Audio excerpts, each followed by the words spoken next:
자, 오늘은 29강부터 32강까지 OS 문제를 풀고 진도를 나가도록 할게요. 그래서 키워드를 여러분들이 아셔야 돼요. 그래서 임계영이 뭔지, 동기화기법에 세마포 모니터가 있고, 교차상태 발생 원인이 있었고, 그 다음에 해결책이 있었죠. 기억장치 할당 정책을 보면은 고정 분할이 있었고, 가변 분할이 있었어요. 기억장치 관리 정책을 보면은 반입 정책, 그 다음에 이제는 배치 정책, 그 다음에 교체 정책, 이런 게 떠올라야겠죠. 그다음에 가상장치라고 하면은 우리가 이제 페이지나 세그먼트가 있지 않습니까? 그 두 개 비교하는 거 중요하다라고 있었고, 이제 페이지 크기에 따라서 이제는 페이지 컸을 때 작았을 때, 여기도 문제 있지만 그런 것이 이제 중요한 키워드가 돼요. 그래서 키워드를 꼭 기억하셔야, 키워드는 암기하셔야 돼. 그 다음에 뭐 내용을 이렇게 이해하려고 들어야겠죠. 첫 번째, 임계 영역은 임계영역이라는 말 나오면 이렇게 암기를 하세요. 수정 가능 공유 자원 이렇게. 그래서 수정 가능한 공유 자원이 임계영역이죠. 수정 가능한 공유 자원을 수행 중에 있는 프로세스는 이런 인터럽트라든가 교체 상태 무한 반복이 발생해서는 안 되죠.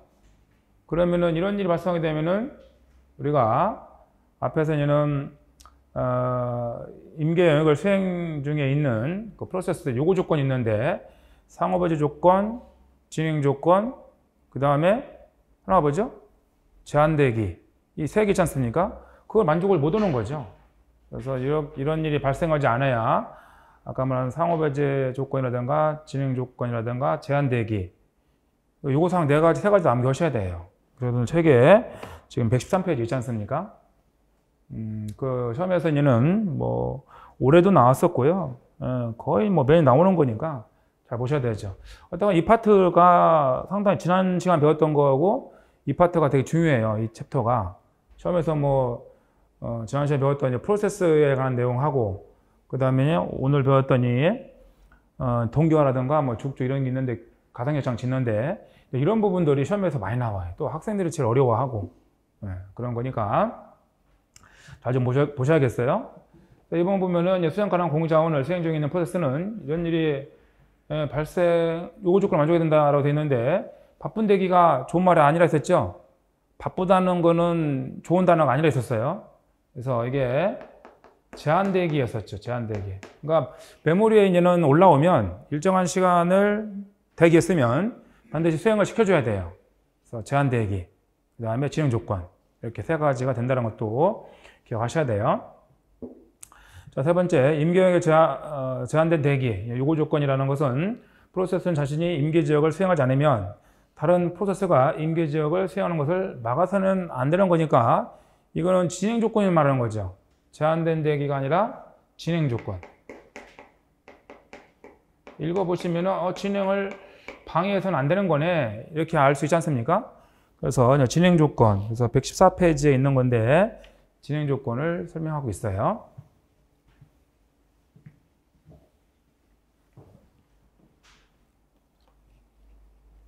자, 다음.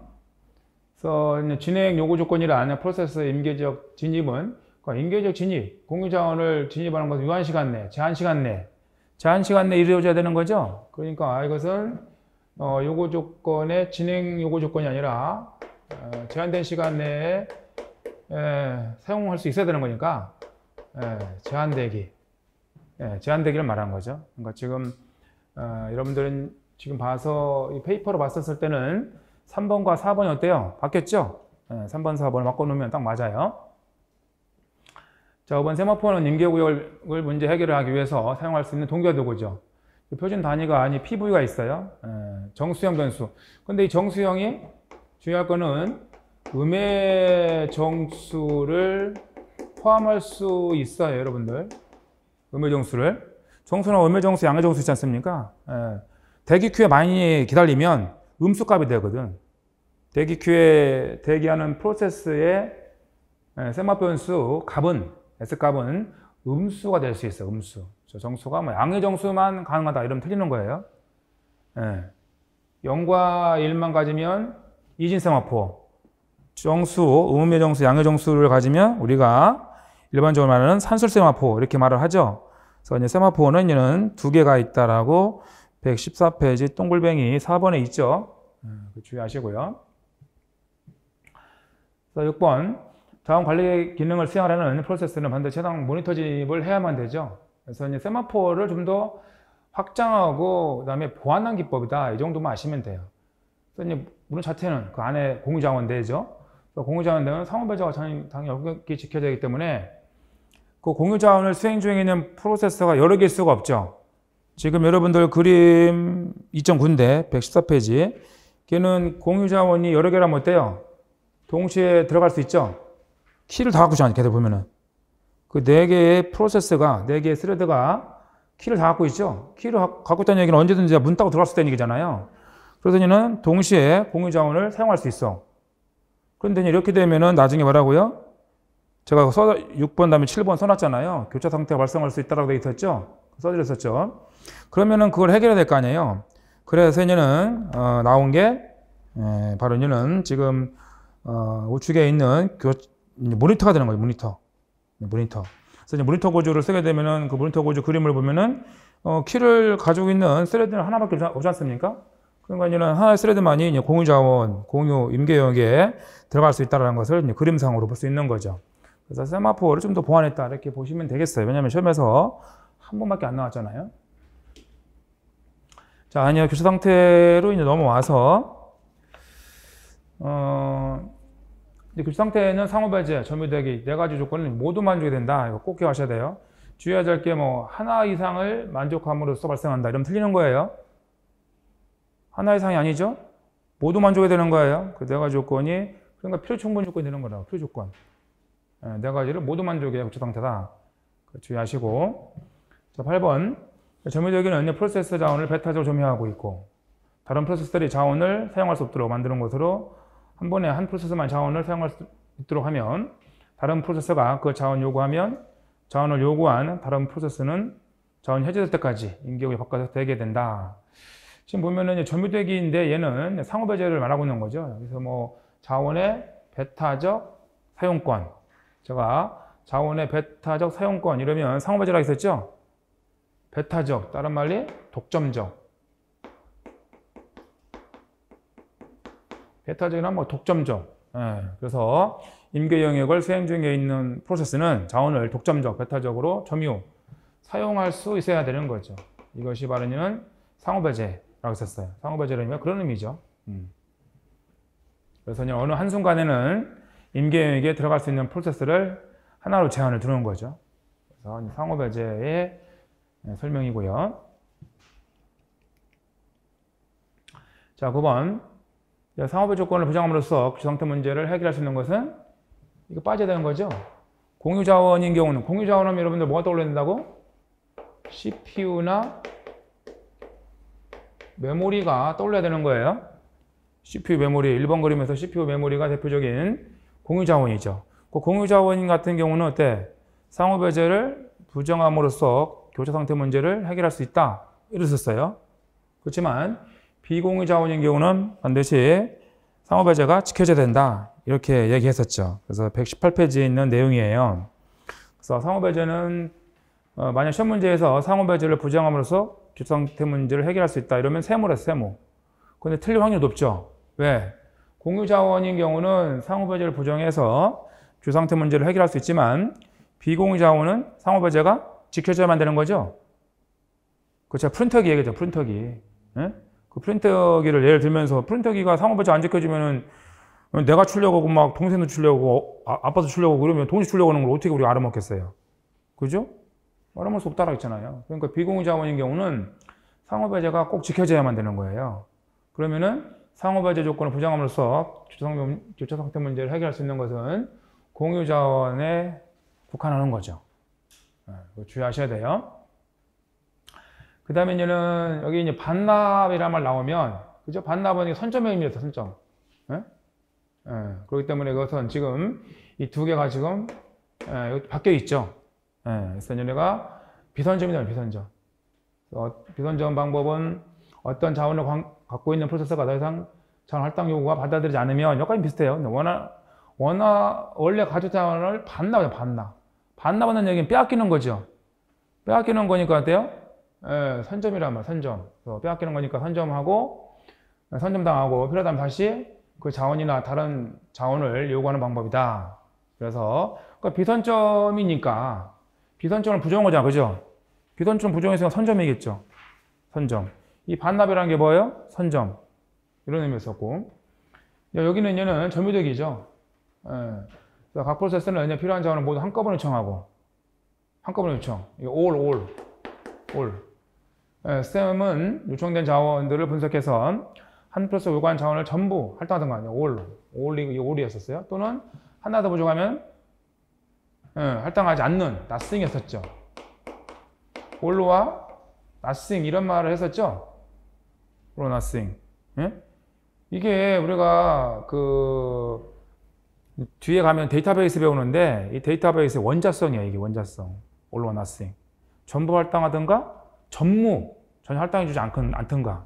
이게 원자성과 DB로 가면은 이게 이제 원자성과 관계 있는 거거든요. 원자성. 자, 그래서 그러면은 요구에 의해서 전부 할당해 주든가 전혀 할당하지 않든가 이런 거니까 얘가 점유되기를 부정한 거, 점유되기. 그래서 비슷하니까 한꺼번에 요청하고 이런 말 나오면 이 말을 빼고는 이 문구를 못 만들거든요. 점유되기를 부정한 거구나. 반납하고 선점당하는 거네. 그럼 비선점을 부정한 거구나. 이렇게 해서 키워드를 갖고 암기하지 않으면 문장만 가지고 이해에 따라 넘어가 버리면 헷갈리기 딱 좋아요. 이 두 개가. 그래서 이제 결제계만 나왔었는데 이걸 헷갈리게 해서 뭐 전산직에도 충분히 나올 수 있는 거죠. 자, 12번. 은행가격 좀 회피 방법. 정의도 한번 나왔지 않습니까? 회피. 그래서 안정 상태에서 불안정 상태로 넘어가려 할 때 적절히 피해간다. 그래서 119페이지에 있는 그림이지 않습니까? 자, 13번 보면 발견 회복은 같이 이어지는 거예요. 발견만 하고 회복 안 할 거라면 뭐 우리가 쓰나 마나죠. 그래서 탐지하고 관련 프로세서 자원을 제거는 빼앗는 거예요. 빼앗는 거죠.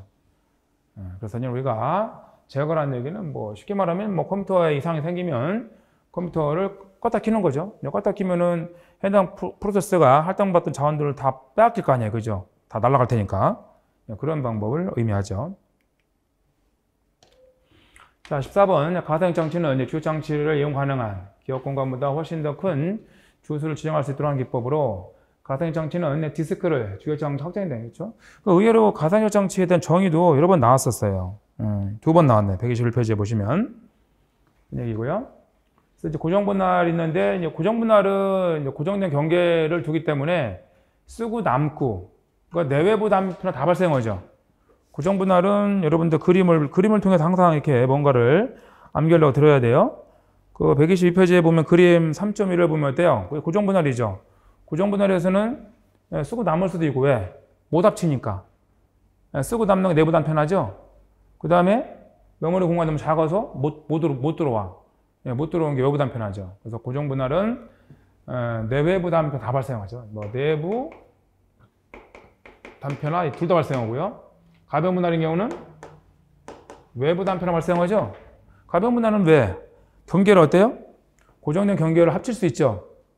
고정된 경계를 합친다. 합치는 방법이 콜래싱, 컴팩션, 그 다음에 가비지 콜렉션 이 세 개 있죠. 그 종류 물어보는 것도 한 3번 나왔었어요. 그런 거니까 좀 오래된 문제긴 하지만 그런 게 있었다. 그래서 인접한 가행 공간을 모으는 게 콜렉싱, 한쪽 끝으로 모으는 게 한 군데로 모으는 게 컴팩션, 그 다음에 가비지 콜렉션 이런 게 있다. 이렇게 기억을 하시라 했었죠.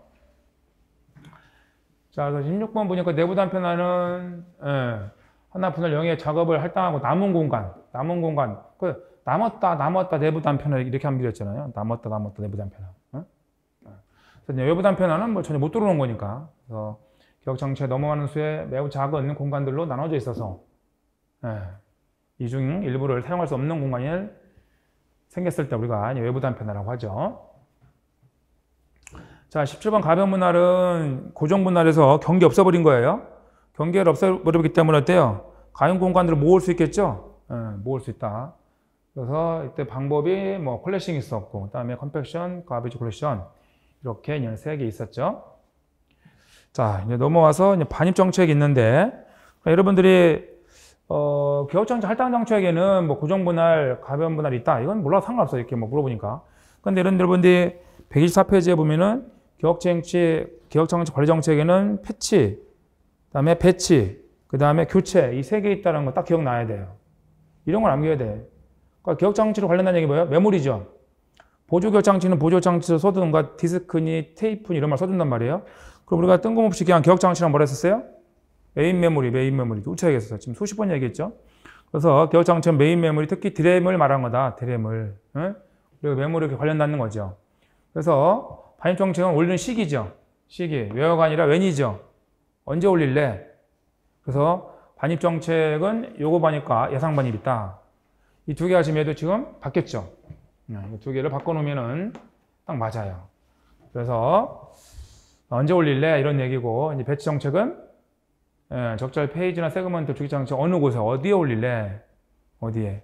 그래서 가장 먼저 보이는 곳에 집어넣는 게 뭐예요? 가장 먼저 보이는 곳에 집어넣는 게 퍼스트 핏. 가장 알맞은 곳이라는 게 뭐죠? 124페이지에서 가장 알맞은 곳이라는 게 어디야? 최적적합이죠. 가장 알맞은 곳에 집어넣을래? 최적적합. 그 다음에 가장 큰 공간에 집어넣을래? 워스트 핏. 이렇게 키워드를 이해했으면 키워드를 암기로 들고 그 다음에 나머지 문장들을 이해하려고 해야 돼요. 그렇게 공부해야 되는 거지 문장으로는 절대 암기가 안 되는 거니까. 그래서 키워드가 분명히 있으니까 제가 말씀 다 드리니까 그거에 대해서 이해했으면은 암기를 하고 거기 키워드에서 뭔가 확장해서 내용을 이해하려고 들어야 돼요. 자, 20번 보면 최악적합은 적시가는 가용권 중에서 사용하고 난 후 가장 작은 공백이 남는. 그럼 뭐예요? 그래서 사용하고 난 후에 가장 작은 공백이니까 내부 단편화를 최소화할 수 있는 거죠. 네, 내부 단편화를 최소화할 수 있는 것은 이제는 최적. 네? 최악이 아니라 최적적합. 그죠? 최적적합. 베스트 핏. 네, 그래서 베스트 핏을 말하고 있는 거죠. 베스트 핏. 내부 단편화를 최소화할 수 있다. 그러니까 이게 사용하고 난 후 가장 작은 공백이라는 얘기는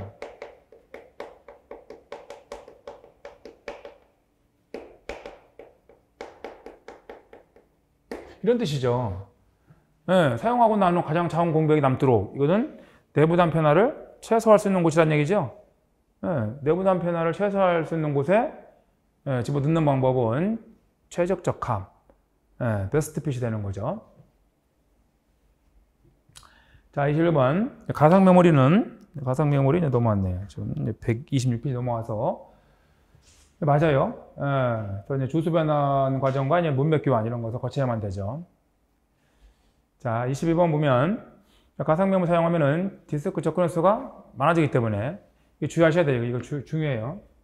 그래서 개별 프로그램을 주요 장치에 한 번에 적재해서 수행시키는 것보다 많은 시간이 소비된다. 그러니까 가상 장치를 사용함으로써 뭐 CPU 처리율 또는 뭐 예를 들어서 수행 속도를 빠르게 한다.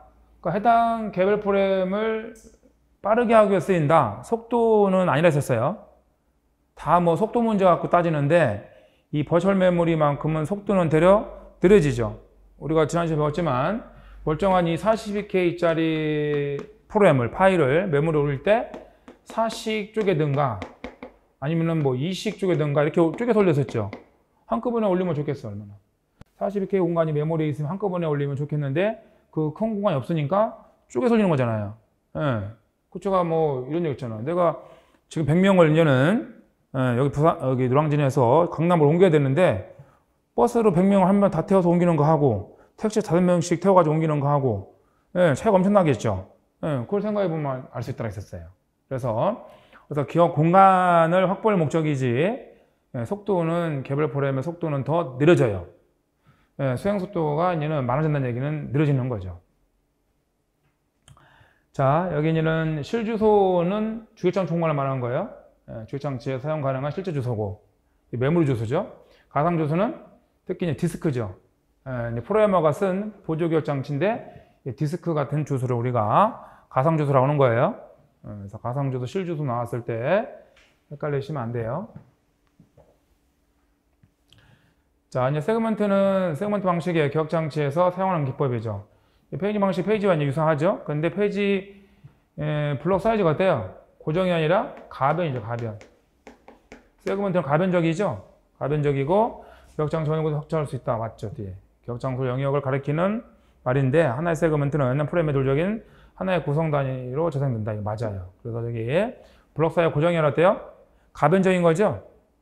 가변적인 거. 응? 그래서 블록 사이즈가 지금 뭐 제가 이렇게 42K짜리를 444 이렇게 쪼개는 방법 아니면 16K, 14K, 12K 이렇게 쪼개는 방법이 있다고 했었죠. 이렇게 고정된 크기, 일정한 크기를 쪼개면 이거를 뭐라고 불러요? 페이지. 이렇게 사용자 서프레임의 크기, 모듈의 크기를 쪼개면 뭐라고 불러요? 이거를 세그먼트라고 부른다라고 했었죠. 네, 가변 크기. 네, 가변. 그래서 이 가변 크기는 뭐예요? 부프레임의 크기. 부프레임. 네, 사용자 프레임의 크기. 이렇게 얘기를 했었죠. 자, 25번. 페이징 기법에서는 외부 단편을 발생해서 페이징 기법에서는 외부 단편을 봤어요. 여기 얘도 봐봐. 마지막 4K는 어때요? 42는 4의 배수가 아니죠? 네, 그래서 4K는 2K는 사용. 나머지 2K는 낭비. 이래 되겠죠? 4K 공간을 우리가 분해해 봤을 때 마지막, 여러분 책에도 보면 마지막 페이지는 절반 정도 낭비된다. 이런 말 나와 있죠. 그래서 127페이지 단점에 동그라미 1번에 있어요. 그래서 얘도 지금 마지막 페이지 절반 정도 낭비를 가져오는 거고, 그렇기 때문에 페이징 기법은 외부 단편화가 발생하는 게 아니라 내부 단편화죠. 내부 단편 발생할 수 있고, 세그먼트는 이 세그먼트가 하나의 부프로그램. 이 세그먼트가 일종의 부프로그램이에요. 부프로그램에 있었고, 이걸 다른 말로 서브 프로그램. 서브 프로그램 똑같은 말이에요. 그 다음에 이게 뭐 부프로그램, 서브 프로그램은 사용자 정의 함수죠. 이거. 기출 문제 함수. 인터프리터가 함수 단위로 프로그램을 처리하나요? 아니죠. 한 문장하고 함수는 다르다라고 했었죠. 그래서 그런 것 때문이라도 지금 뭐 계획 시험에 작년에 올해 시연어가 안 나왔지만 알아야 돼. 그래, 그 계획 문제였잖아요. 그래서 이제 우리가 뭐 세그먼트 함수 이런 말 나오는데 그걸 구분 못하는 함수 내가 맨날 if 함수, for 함수 했는데 안 보면 이게 뭘 진짜 무슨 내가 달나라에 물이 따라 믿는 거죠. 응? 자, 그래서 이제 부프레임, 서브프레임은 사용자 정의 함수예요. 같은 말이다 이거. 그 크기별로 이제는 쪼개서 메모리 올려요. 그렇기 때문에 얘 같은 경우는 외부 단편을 발생할 수 있겠죠? 이 큰 공간이 메모리에 있으면 좋은데 없으면 어때요? 메모리 공간에 못 들어오겠죠? 못 들어오면 뭐 컴패션을 하든 콜렉션을 하든 모아도 못 올 수 있다.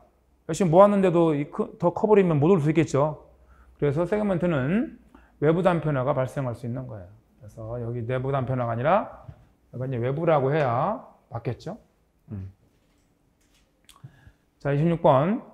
페이지 되면 주요장치 적재될 페이지가 주요장치 가용 페이지 프레임 어디에 적재되어도 무방하죠. 배치 뭐 필요 없어요. 그게 바로 이제 여러분들 127페이지에 있는 인유저 연속성이죠. 인유저 연속성. 그 디스크 상에서는 어때요? 가상 주소 상에서는 연속적이지만 메모리 상에서는 불연속적으로 올라올 수 있는 거죠. 어디든 올라올 수 있다. 그 이유는 뭐예요? 그림 3.5를 계속 보면은 보조 장치 그 영역 하나를 페이지 프레임, 페이지라는 거고 메모리는 페이지 프레임이라고 하죠. 그 그림에 보시면. 그래서 페이지, 가상 주소의 페이지 크기와 메인 메모리에서 페이지 프레임 크기가 같죠. 같기 때문에 어디든 올라도 관계없다. 이렇게 얘기했었어요. 이거 중요한 문구 여러분들. 왜 필요 없지? 얘는 뭐 배치 안 나? 상식적으로 생각하면 그렇죠. 얘는 왜 배치를 않지? 배치 않고 어떻게 올라와? 이렇게 생각할 거 아니에요. 그래서 배치 기법이 필요 없다. 그 이유는 인유저 연속성을 생각을 해보시면 돼요. 자, 27번은 세그먼트 혼용인데 세그먼트가 너무 가변적이죠. 크다는 얘기예요. 때로는 그 크기가 너무 커서 주요장치 못 오르니까 해결하기 위해서 페이지 분할하죠. 분할한 뒤에 페이지를 다시 논리적 세그먼트 단위로 분할하는 방식이다. 여기까지는 맞는데 이런 이유 때문에 뭐예요? 얘가 논리적 세그먼트 요 말하고 여기 페이지하고 바꿔주면 딱 맞아 이렇게. 인터체인지 하면 됐죠. 그러니까 프로그램을 논리적 세그먼트 단위로 분할한 뒤. 분할은 왜 세그먼트 방법이 좋으니까. 세그먼트 방법이 좋죠 여러분들. 얘는 매핑을 3번만 하면 되는데 얘는 몇 번 했어요? 11번 했죠? 그 페이지 크기 할 때도 이게 중요하다고 했었어요. 얘는 매핑을 11번 했지 않습니까? 얘는 3번만 하면 되는 거고 3번 쪽이잖아, 3번. 3번 쪽에 했으니까 디스크 메모리 올 때 3번만 올리면 되는 거고 11번 쪽에 했으니까 어때요? 주소 변환도 11번 해야 될 거 아니에요? 11번 해서 디스크에서 메모리 올려야겠죠? 네, 그 얘기야, 지금. 그러니까 혼용 방법에 우리가 주로 쓰는데 주로 쓰는 이유는 지금 메모리가 충분히 크잖아, 옛날에 비해서. 그래서 세그먼트 단위 올리다가 그래도 어차피 메모리는 금방 꽉 차 돼 있어요. 여러분들이 계속 다른 프로그램 올리게 되면은 메모리 꽉 찬다. 꽉 차면 어때? 그 다음에 얘는 못 올리겠으면 페이지 단위 그때 쪼개는 거죠. 좋은 방법 쓰다가 우리가 혼용이라는 것도 좋은 방법을 쓰다가 안 되면 어때요? 낮은 방법 쓸 거 아니에요? 어쩔 수 없는 방법 쓸 거 아니야? 그렇게 하면 되면 돼. 좋은 방법 있는데 왜 나쁜 방법을 쓰다가 나쁜 일이 생기면 좋은 방법을 씁니까? 이게 말이 안 되는 거죠. 그래서 이제 세그먼트 단위로 이제는 올리다가 메모리 공간이 너무 작아서 못 올리면 그때 다시 페이지 단위로 이제 분할해서 처리하는 방식이 혼용 방식이에요. 혼용 방법. 자, 이제 페이지 크기가 라는 건데요. 이 예를 들었을 때 봐봐. 페이지가 작으면 어때? 페이지 테이블 크기가 어때요? 커지겠죠? 그래서 이제 세그먼트는 이렇게 하는데 여기 이렇게 쪼갰다고. 세그먼트 갖고는 비교 못 하는 거니까 이걸 쪼갤 때 2K씩 이렇게 쪼갤 수도 있다라고 했었죠? 어차피 이게 지수승이니까 2, 4, 8, 16 이렇게 쪼개요. 그럼 이렇게 쪼개면은 이제 21번을 쪼개야겠죠? 이렇게 좀 쪼개면 21번을 이걸 생각해 보면 된다고 했었어. 그래서 페이지 크기가 이제 작단 말이에요. 21번 쪼개겠어. 그럼 21번 매핑해야겠죠? 매핑 테이블 커지겠죠? 단순해요. 자, 29번을 보면은 페이지 크기가 클 경우 이제 4K라는 얘기 2K가 아니라 4K. 3년 정보 무관하게 봐봐요. 여기 14K겠죠? 14K. 아까 세그먼트 보면은 세그먼트 기법을 보면은 뭐 16K, 14K, 뭐 12K 이렇게 쪼갰잖아요. 14K는 4의 배수가 아니죠. 그래서 4의 배수인 16K만큼 올려야만이 14K를 커버한다라고 했었어요. 그럼 2K만큼 어때요? 불필요한 정보가 같이 올라오겠죠. 계속 1번 그림을 생각하는 거야. 1번 그림에서 어차피 사용자 프로그램이 14K짜리야. 부프로그램이. 메모리 올리려고 그래. 그럼 세그먼트는 한꺼번에 올리지만 이렇게 4K 쪼개게 되면 어떨까요? 14K를 올리기 위해서 16을 올리는 거니까 불필요한 2K도 같이 따라서 덩달아 올라오겠구나 이런 생각을 할 거란 말이야. 그럼 페이지 크기를 작게 하면 어떨까요? 안 발생하죠? 그런 일이. 그래서 페이지 크기를 작게 함으로써 보다 알찬 워킹 세트를 구현할 수 있다 이랬었어요. 자, 이런 거 다 주의하셔야 돼요. 이런 거 나오면은 되게 어려운 내용이라고 이게. 그래서 이제 조작장치 적재 네모로 내부 단편을 증가하게 되는 거고요. 자, 30번 보면은 페이지 부대는 접근하고자 하는 데이터나 프레임이 현재 주기장치 존재하지 않기 때문에 디스크로부터 이런 경우 어떨 경우가 이 페이지 부재가 우리가 컴퓨터 구조에서 그려야 할 그림이 3개 있었고 운영체 그려야 할 그림이 하나 있었죠. 그 하나가 프로세스 상태 전이도였단 말이야. 그 프로세스 상태 전이도를 그림을 생각해 보면 우리가 실행 상태에서 어떤 경우일 때 블로 또는 웨이트 또는 슬리핑 이 상태로 갔던가요? 실행 상태에서 이렇게 블록 대기 상태로 갔잖아요. 대기 상태로 갔는데 어떤 경우일 때 거기에 상태 전도면 입출력 요구란 말이에요. 이것도 일출력 요구의 일종의 페이지 부재도.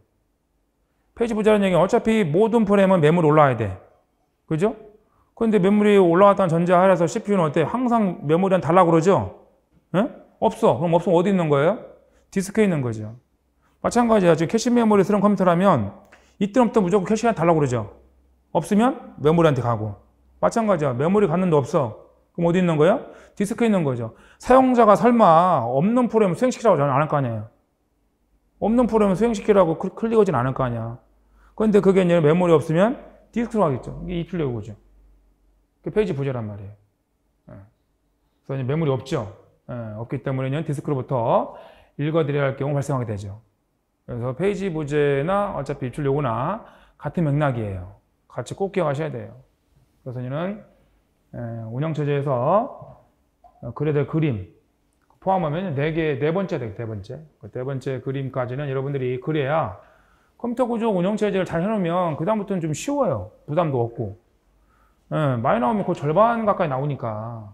그래서 컴퓨터 구조하고 운영체제가 그만큼은 중요하다는 얘기죠. 자, 이렇게 해서 지난 시간까지 배웠던 내용들을 확인해 봤고요.